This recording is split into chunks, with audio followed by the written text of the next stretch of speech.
আসসালামু আলাইকুম রহমতুল্লাহ বারকাত। আমার প্রিয় বন্ধুরা, আপনাদেরকে একটা জিনিস দেখাই। যেই দেখেন কত সুন্দর আসমান, কত সুন্দর নদী, পাহাড় পর্বত।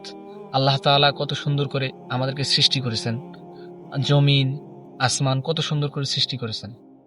তো আমরা এগুলোর কখনো এগুলো যে আমরা উপভোগ করতেছি, কিন্তু আমরা আল্লাহ তাআলার কাজ করতেছি না। সবটা সময় হারাম কাজে নিয়োজিত। কিভাবে হালাল আমরা চিনতেছি না, সবসময় হারামের দিকে ধাপিত।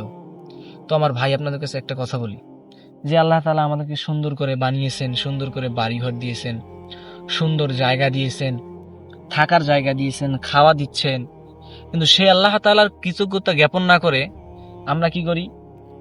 মানুষের কাছে যাই, ভিক্ষা করি।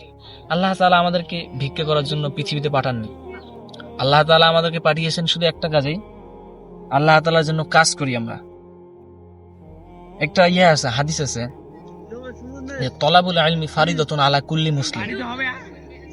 প্রত্যেক মুসলমানের উপর এলেম তলব করা ফরজ। কিন্তু দেখেন, আমি বলি, আমরা তো প্রত্যেক মুসলমান এলেম তলব করি না। মুসলমান মানে মহিলাকে উদ্দেশ্য করা হয়েছে, পুরুষকে উদ্দেশ্য করা হয়েছে। এখানে আমরা কেউ কিন্তু এটা মানি না। কিন্তু যতটুকু মানবো, আমরা 5 ওয়াক্ত নামাজ পড়বো, আল্লাহ তাআলার কৃতজ্ঞতা জ্ঞাপন করবো, ইনশাআল্লাহ আল্লাহ তাআলা আমাদের জীবনকে পরিবর্তন করে দিবেন।